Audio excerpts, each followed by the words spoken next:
Siamo praticamente alla fine dell'anno e ogni anno mi sono sempre ritrovata a chiedermi, ok, goal per l'anno prossimo, cominciamo a valutare, pensiamo alla vision board, mettiamo giù qualche idea, qualche piccolo task da fare per l'anno prossimo per essere migliore. Quest'anno non ne ho per niente voglia. Quest'anno non ho assolutamente voglia di mettermi lì e scrivere il goal che ho per l'anno prossimo. Sì, ho più o meno in mente cosa non è andato bene quest'anno e ho più o meno in mente quello che vorrei migliorare di me stessa, ma non ho per niente voglia di mettermi lì e scrivere giù tutto un piano sulle cose da fare, su tutto quello che dovrei raggiungere quest'anno. Ed è assurdo perché sono abituata a fare tutte queste pagine su Notion con i goal, su come raggiungerli e magari anche aiutando altre persone a fare questo tipo di lavoro. E ho sempre creduto tanto nel fatto di se ti stabilisci un goal è più facile raggiungerlo. Quest'anno mi viene la nausea al pensiero di fare una cosa del genere. Non so se ti è mai capitato, però lo scorso anno ho fatto tutta questa pagina su Notion perfetta con i goal da raggiungere, con le cose da fare. E sì, alcune cose le ho raggiunte anche senza pensarci. Dopo 1 o 2 mesi ormai mi ero dimenticata di questa pagina Notion e tutto il lavoro che avevo fatto a dicembre è stato completamente inutile. Forse però il fatto che io mi sia stabilita dei goal a dicembre mi ha aiutato a iniziare l'anno con il piede giusto e mi ha portato poi a vivere più o meno l'anno come avrei dovuto viverlo. Cosa non vera perché comunque ho commesso tantissimi errori quest'anno, cosa che mi ero ripromessa di non rifare mai più, ma sono cresciuta sicuramente sono cresciuta e ho imparato cose, quello è sicuro. Ormai però trovo molto irrealistica l'idea del nuovo anno, nuova me. Comincio a stabilirmi delle abitudini che durano un mese, forse quando va bene, e poi dopo si sgretolano perché manca tutto quello che c'è alla base, che molto probabilmente è autoconsapevolezza, autostima e anche tanta organizzazione. E non procrastinazione. Che vabbè, questa della non procrastinazione possiamo legarla ai primi due, però. Cioè, non lo so.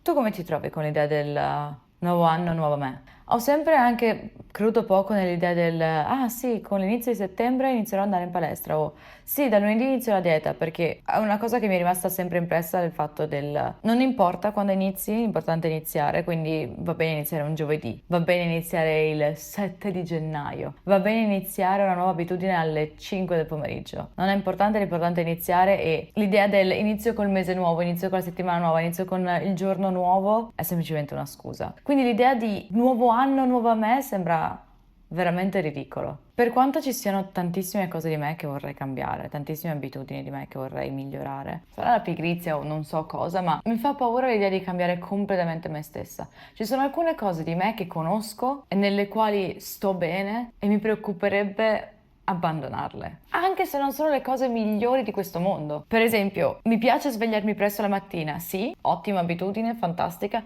però poi per 2 ore non voglio fare nulla. Non mi piace l'idea di svegliarmi la mattina per andare a correre fuori al freddo. No, quella non sono io e quella non voglio essere io. Cioè mi piace tantissimo l'idea di avere voglia di andare a correre la mattina. Ma mi fa schifo! Mi fa completamente schifo, per quanto io possa volerlo, non mi dà gioia. Ci sono tante piccole cose di me che non mi piacciono, sulle quali voglio concentrarmi, ma voglio che siano piccoli cambiamenti, anche perché in realtà alla fine sono i piccoli cambiamenti che veramente rimangono nelle tue abitudini. E il fatto di dire da oggi non metto più lo zucchero nel caffè, quella è un'abitudine piccola che può rimanere nel tempo. In realtà l'idea di mettermi a fare i goal, a scrivere giù le cose che vorrei raggiungere per l'anno prossimo, mi piace anche perché mi piace l'idea di immaginarmi, di sognare ad occhi aperti come sarò in futuro, però quello che non mi piace è vedere che non raggiungo quegli obiettivi anno dopo anno dopo anno dopo anno. Quella è una cosa che proprio non mi piace e quindi mi demoralizza completamente da voler fare goal per l'anno prossimo. Probabilmente è un'enorme cavolata l'idea di dire non faccio goal perché non riesco a raggiungerli, cioè molto infantile, però vivo meglio così. Sicuramente questo deriva dal fatto che non mi piace perdere e sicuramente dovrei normalizzare il fatto di fallire. Perché, diciamoci la verità, chi è che piace perdere? Ok, tutte le idee, i concetti da ogni fallimento si impara. Sì, ok, però ci rimani anche con il cuore a pezzi o ci rimani estremamente demoralizzato. Quindi sì, è difficile. Quindi quest'anno non voglio concentrarmi troppo su idee realistiche di quello che vorrei fare. Magari una vision board potrei anche farla, perché la vision board si concentra molto sull'idea del idealizzare, avere dei sogni giganteschi e provare a metterli giù come immagini. Però quest'anno non voglio essere troppo precisa con i goal che ho per quest'anno, se non delle idee molto generali. Voglio concentrarmi più che su goal materiali, voglio concentrarmi su goal miei personali, sul tipo di persona che voglio essere quest'anno. Quest'anno non voglio farmi mettere i piedi in testa da nessuno. Sono stufa di dover accettare comportamenti di alcune persone perché ho paura di rimanere da sola. Questo penso sia uno dei miei più grossi difetti, che fa stare male me in primis e le persone che mi stanno attorno. Questo sicuramente. Magari un giorno farò un approfondimento sulla mia paura di rimanere da sola. Ho una cosa che devo però fare i complimenti a me stessa per quest'anno e raramente mi faccio dei complimenti, quindi portate pazienza per questo piccolo flex. Sto veramente arrivando ai 30 anni, ho fatto flex con la DAB.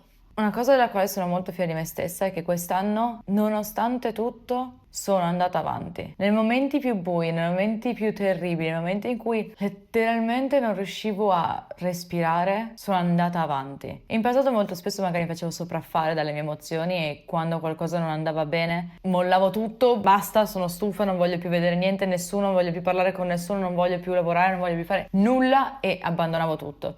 Quest'anno l'ho fatto, ma per molto meno tempo.